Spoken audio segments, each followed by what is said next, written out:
It's R&R in the morning. He's Rudy J. I'm Rob Thompson. We are joined by a Rock the Mic finalist, our soccer expert. She was in bed up in Dallas this weekend. I'd like to welcome on the show Katie Goodman. Good morning, Katie. How are you?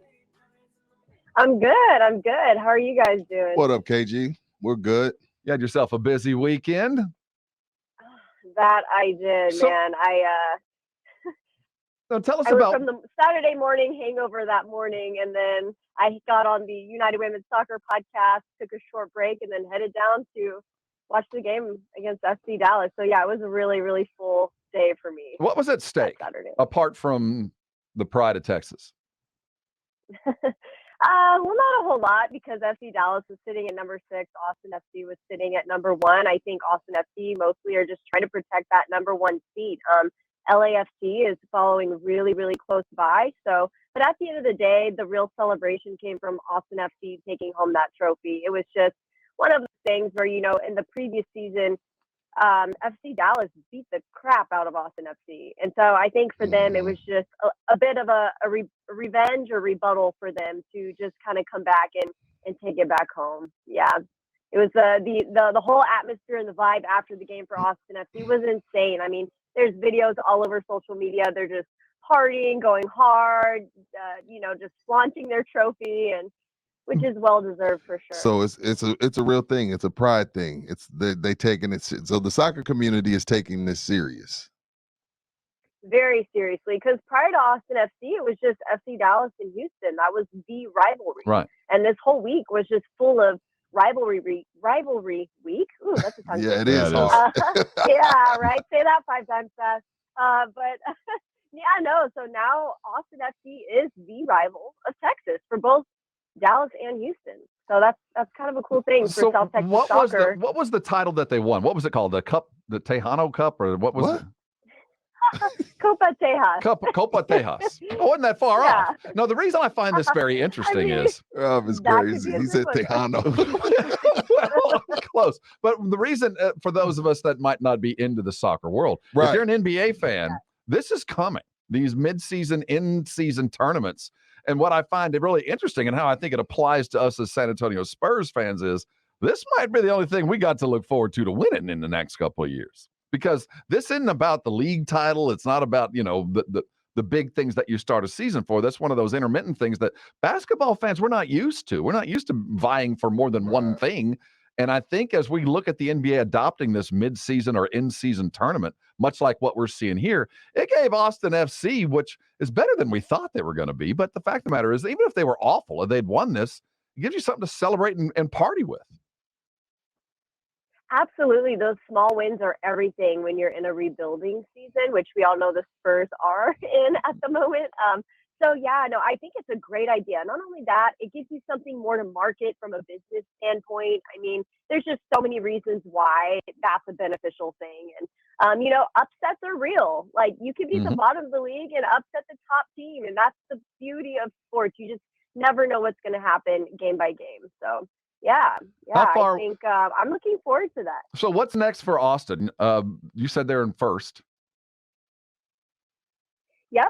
So up next, they're going to play the New York Red Bulls. That's on Sunday, and it's at home again. And so what's interesting about this is that the New York Red Bulls are in the Eastern Conference.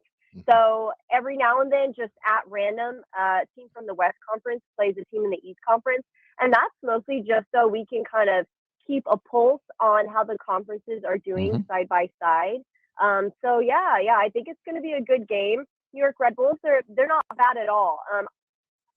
I think Austin FC is going to take this one, but of course I'm going to go there open eyes, no judgment zone, and see what happens. I haven't seen them play each other before, so it's going to be interesting. Not really totally sure what to expect. All we know is that Austin FC is notorious for playing the full horizontal width of the field, and they're also notorious for coming back from a late goal or in crunch time. They're very rarely going to be the team that scores first and really sets the tone. They're more reactive in that way. But, I don't know what's better, to have a team that scores early or have a team that is going to come back if there's a goal scored again. I like the late. I don't know. I like the latter. Have you gone to have you gone to the stadium in Austin, Katie? Have you been up there? Yeah. It's beautiful. And, every time they score a goal, the whole stadium turns green. There's smoke bombs. They have drummers, a whole drum line coming in. It's amazing. But I will say the FC Dallas Stadium was nuts too. I passed by that stadium on the way to my sister's house up there. But Katie, I think you're making the Crocketeers mad. I mean, they put on a good show too. No, they do. This is I'm messing with you. No way, me dogging on my Crocketeers. I love those guys. They're everything for SAFC. And I will say though, I want to see more people out of the SAFC game. I think that's everything, especially if we're still trying to make a case for MLS one day. We have got to start packing out the stadium. SAFC is sitting in the number one spot in the stadium, still not getting fully packed out with some games. And that's just, I don't think it's okay. First of all, are there any rumblings of MLS expansion? And number two, no. And number two, would they take 4 teams from Texas? Well, here's the thing. It's a proxy issue. So San Antonio is too close to Austin for them to consider that. But then why are there 2 New York teams? Answer me that. So I think a lot of it just depends on other markets. If they've tapped into other markets, maybe, San Antonio FC isn't going to get an MLS team anytime soon, but they might like 5 or 6 years down the road, possibly. I'm not knocking it, okay? Because here's another thing. The Austin FC and SAFC game showed a very, very clear I-35 rivalry. That was a huge game. And so that did not go unnoticed. I got national coverage. Mm-hmm. I really think there's still a case for San Antonio, but it's going to be a long time coming. Okay. Let's talk about the most important soccer team in the United States. That's my personal opinion. The most important team we got goes into business tonight. They're going to go after the CONCACAF Championship, taking on Canada tonight at 9. Any reason for concern at all? No. Yes.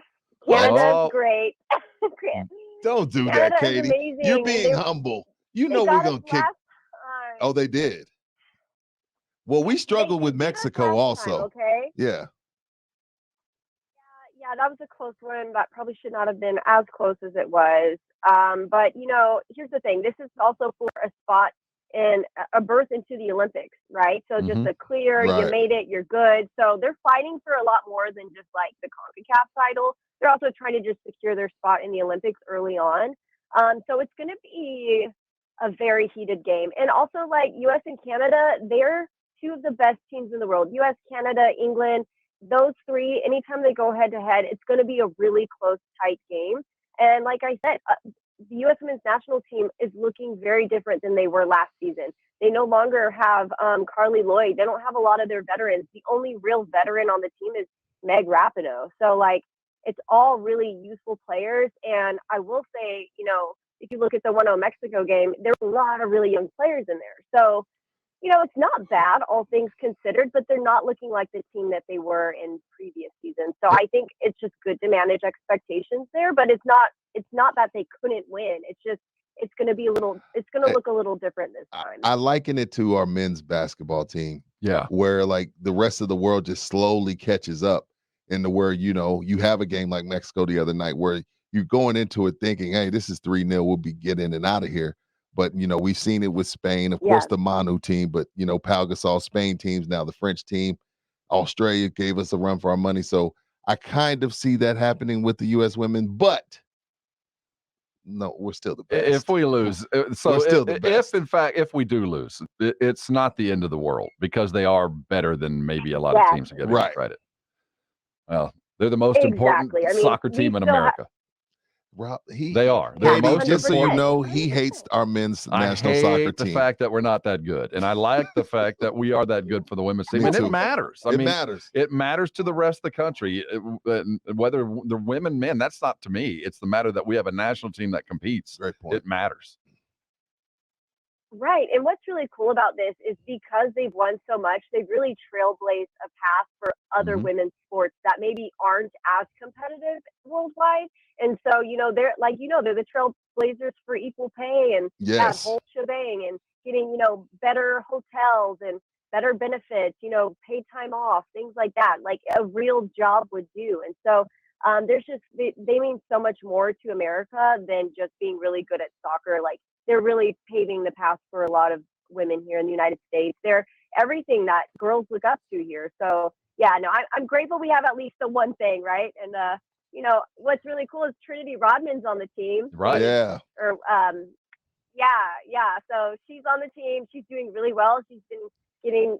She had a couple of starts. She's been getting a lot of playing time. She's been doing a really good job out there. So yeah, there's a lot of new faces, but they're very talented, and there's a lot of hope. There's a lot of hope. So I think again, it's going to be a close game. It's Canada, but it's I don't know.